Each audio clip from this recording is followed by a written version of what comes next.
Hello and welcome to another new episode of Learning Simplified.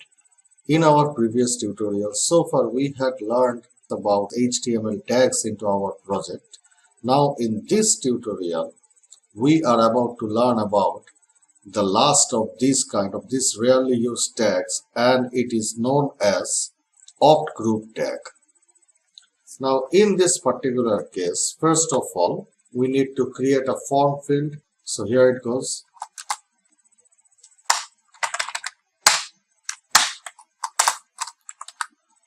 As I told you earlier, that whenever you are trying to create a form, then all you need to do, you need to mention the form posting option right over here, and on the other hand you need to mention the ID. So I'm just naming it as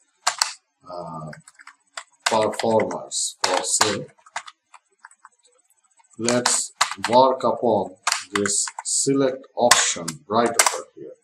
And here, as usual, we will be creating some certain groups of performers, like some singers and some actors. So in the first place, we will be concentrating on the singers. So we are naming it as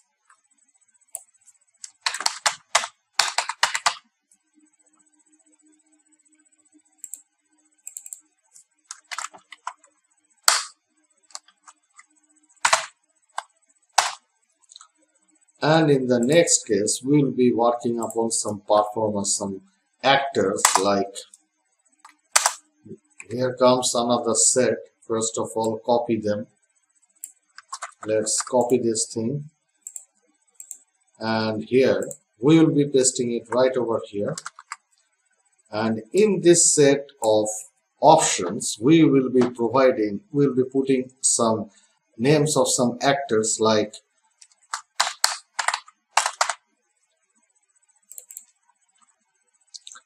so there it goes. Now this is the form field that we had actually created, and we had created some select option group right over here.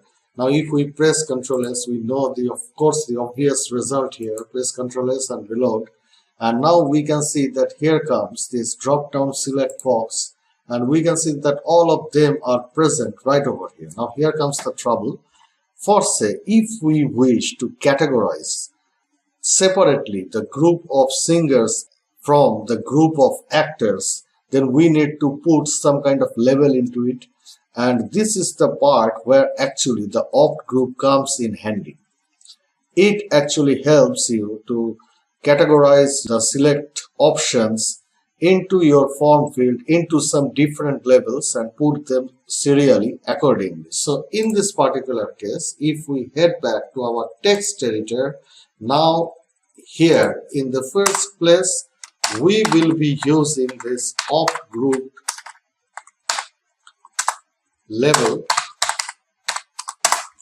and now we are putting it as for say singers.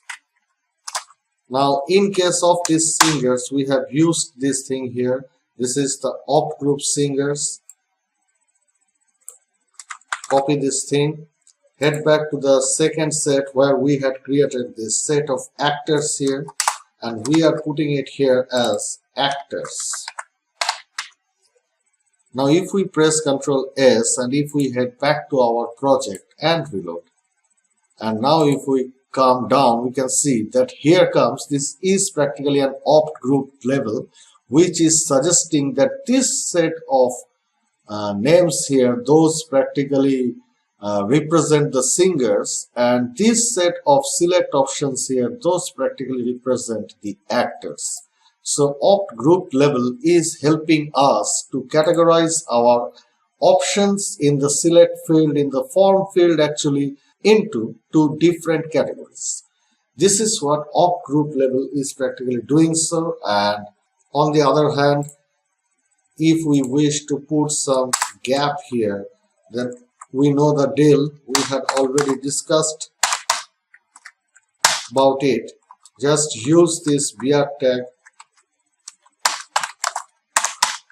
to maintain a constant gap here.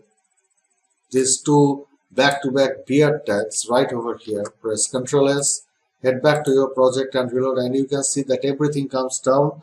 The form field practically comes down, and we can see that everything is right back onto track.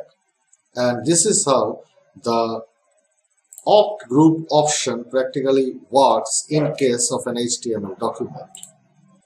Now this is up to this far that we were about to disclose into our HTML tutorial. It is a shorthand trick. We were practically about to bring on some unused or rarely used tags in HTML.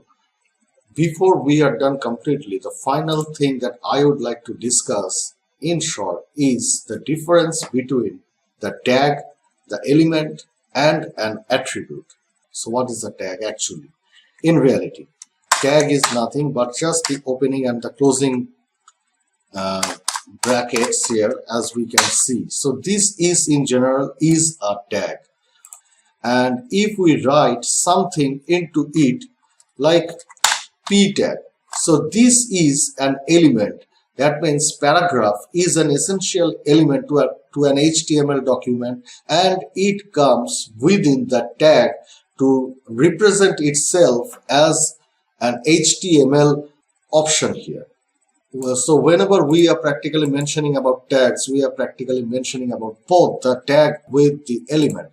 And on the other hand, there it goes, it ends. So the point is an element, an HTML element, it is always represented within a tag, and inside this tag we may